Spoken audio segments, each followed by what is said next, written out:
Elvana Gjata është padyshim një nga këngëtarët më të njohura të viteve të fundit. Me 10 hite e performanca të arriera, ajo ka krijuar ndjekës të shumtë, sidomos në moshat e reja.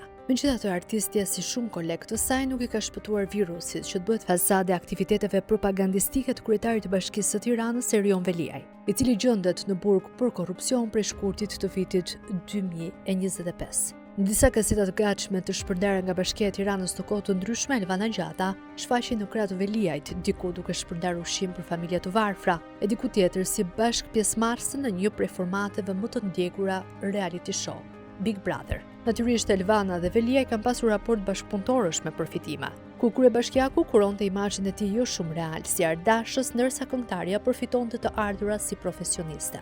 Elvana Gjata ka krijuar prej vitit 2017 kompaninë MM, një subjekt që zhvillon aktivitetin e saj në krijimin dhe promovimin e eventeve artistike.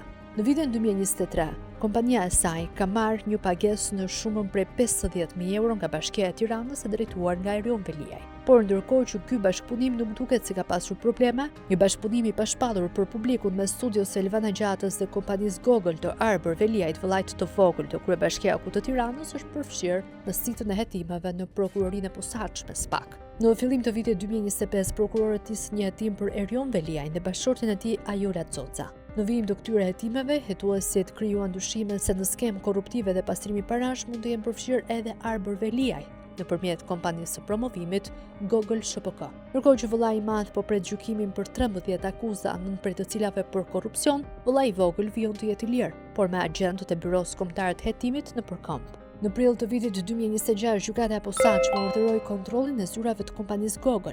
Gjatë veprimeve hetimore, agjentët e BKH sekuestruan dhe disa kontrata të nënshkruara ndërmjet Arbër Veliaj dhe disa subjekteve të tjerë. Mes klientëve të Google, krahas Elvana Gjatës, janë edhe kompanitë e disa biznesmenëve të rëndësishëm ose familjarëve të tyre. Në dokumentet e konsultuar nga redaksia rezulton se agjentët e Byros Kombëtar të Hetimit kanë trokitur në derën e Google SPK në 22 prill 2026. Në dorë kishin vendimin për kontroll, të firmosur nga gjykata e posaçme pak ditë më parë, në 17 prill. Në zyrë është gjetur administratorja e kompanisë, Riana Muçobeka. Përballë një vendimi gjyqësor, ajo është bindur dhe ka vendosur në dispozicion të agjentëve të BKH-s të paktën 27 kontrata bashkëpunimi me subjekte të tjera tregtare. Një ndër dokumentet e sekuestruara është një kontratë performance e lidhur në 13 maj 2024 me subjektit MM të Elvana Gjatës dhe Google SPK. Në proces verbalin e sekuestruar, agjentët e Byros Kombëtar të Hetimit kanë vendosur shënimin kontratë me 5 flet. Detajet e kontratës nuk janë publike. Megjithatë, në periudhën e nënshkrimit të kësaj kontrate, konkretisht në periudhën maj-qershor 2024, vëmendja kryesore e artistes lidhet me përgatitjen për koncertin e saj Dekada, i cili u zhvillua më 22 qershor në stadiumin Air Albania. Ky aktivitet artistik u mbështet nga Bashkia e Tiranës në drejtimin e Erion Veliajt. Institucioni ka bërë edhe një promovim të rëndësishëm koncertit të Elvana Gjatës në faqen zyrtare. Mbrëmjen e 22 qershorit në mbështetjes së Bashkisë Tiranë, Elvana Gjata mbajti koncertin e saj madhështor në stadiumin Air Albania me emrin Dekada. Ky titull lidhet me faktin se ky është një moment kyç i saj, një udhtim muzikor në 20 vjeçar. Thuhet në një postim në faqen e Bashkisë së kryeqytetit, një njoftim që mund të aksesohet edhe aktualisht. Bashkia e Tiranës në drejtimin e Erion Veliajt e ka propaganduar fuqishëm mbështetjen që i ka dhënë organizimit të një aktiviteti kulturor, të titulluar Konferenca e Muzikës Tiranë, një fondacion që synon promovimin e artit në vendin tonë. Në profilet zyrtare të Bashkisë së Tiranës thuhet se Konferenca e Muzikës së Tiranës 2024 u mbajt në datat 30 dhe 31 maj 2024 në ambientet e Piramidës së Tiranës. Ky event i mbështetur nga Bashkia e Tiranës u fokusua te muzika elektronike, sinteza analoge dhe sfida e industrisë muzikore, duke ofruar hyrje falas për të gjithë të interesuarit. Edhe në posterin për këtë event, logoja e Bashkisë së Tiranës zinte një vend të dukshëm si promovuese e këtij aktiviteti. Ndërkohë, agjentët e Byros Kombëtar të Hetimit zbuluan gjatë kontrolleve të zhvilluara në ambientet të kompanisë Google një kontratë bashkëpunimi financiar me studios së Arbër Veliaj dhe entitetit Konferenca e Muzikës Tiranë. Kjo kontratë është nënshkruar në maj 2024, vetëm pak ditë para se të zhvillojë aktiviteti tek Piramida, i mbështetur nga Bashkia e Tiranës e drejtuar nga Erion Veliaj, vëllai i pronarit të Google SPK. Vasil Naçi është një ndër biznesmenët më të njohur në Shqipëri në fushën e tregtimit të produkteve ushqimore dhe pjeve freskuese. Kompania e tij kryesore dhe më e njohur është Agna, ndërkohë që Naçi rezulton aksioner në një mori subjektesh tregtare në fusha të ndryshme, përfshirë edhe ndërtimin e hidrocentraleve. Në faqen e tij zyrtare, biznesmeni Naçi bën një prezantim të tipit guru për veten. Misioni im: ti është një sipërmarrës i suksesshëm, të bëhem njeriu më i mirë që mundem dhe të ndikoj pozitivisht në sa më shumë njerëz, duke marrë më të mirën nga jeta, pavarësisht rrethanave. Në grupin e kompanive të tij, Vasil Naçi zotëron dhe subjektin Albartex, me objekt organizimi fushatave promovuese, menaxhimin e reklamave, fushatave të marketingut, marrëdhënieve me publikun. Albartex e Vasil Naçi dhe Google e Arbor Veliaj, të dyja kompanitë në fushën e promocionit, duket se kanë pasur një bashkëpunim të ngushtë mes tyre, sidomos në periudhën mes fundit të vitit 2024 dhe fundit të vitit 2025. Agentët e Byros Kombëtare të Hetimit gjatë kontrollit në zyrën e Arbor Veliaj sekuestruan plot 11 kontrata bashkëpunimi mes tyre.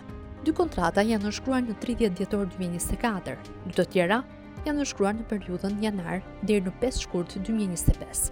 Ndërsa shumica dërmuese e tyre rezulton se janë nënshkruar nga marsi deri në dhjetor 2025, kohë e cila ndoshta për rastësi përkon me periudhën kur Erion Veliaj nisi jetën e re në qelinë e paraburgimit të Durrësit. Florid Ismailaj, një biznesmen i ri 30 vjeçar, është pjesë e një familje sipërmarrësish të njohur në fushën e ndërtimit. Babai i tij, Dajet Ismailaj, zotëron disa kompani të rëndësishme, përfshirë Alpstar, një nga përfituesit kryesorë të tenderave të rrugëve, por edhe Finman, që zotëron resortin turistik Manastiri në pikësën e vogël në Butrind. Dajet dhe Florid Ismailaj u përfshin së fundmi në një konflikt fizik me ortakun e tyre Sokola Galliu, çështje të cilat ende nuk janë sqaruar plotësisht nga organet hetimore. Ismailaj i ri rezulton aksioner ose pronar fondor në 7 kompani aktive. Mes tyre është edhe Blink SHPK, një shoqëri që vepron si internet kafe. Në 1 qershor 2025, Blink i Florid Ismailaj ka nënshkruar një kontratë shërbimi me subjektin Google SHPK të Arbor Veliajt. Kjo kontratë është sekuestruar nga agjentët e Byros Kombëtare të Hetimit, në aktualisht është pjesë e hetimit të prokurorisë së posaçme në kuadër të procedimit për pastrim parash. Amantia Peza, vajza e ish-deputetit socialist Dashamir Peza, ka regjistruar për vitesh subjektin Anima Pictures, një studio prodhimi filmash, realizimi eventesh, fushata promocionale të tjerë. Në zyrat e Google të Veliajt të vogël u gjetën 3 kontrata shërbimi me Anima Pictures të Amantia Pezës. Të 3 dokumentet mbajnë të njëjtën datë, 21 prill 2024. Për momentin, nuk janë bërë publike detajet e këtyre kontratave. Ndërkohë agjentët e BKH-s kanë sekuestruar disa kontrata të tjera të nënshkruara nga Google e Arbor Veliajt, mes të cilave me Gestal SHPK të Ardian Mullahit, Red Cloud SHPK në pronësi të Klodian Makashit, e cila rezulton të ketë rreth 350.000 euro kontrata publike nga Bashkia e Tiranës, si dhe 2 kontrata me 2 subjekte të huaja, e 2 të tjera me 2 televizione, Skan TV dhe Televizionin Publik Shqiptar.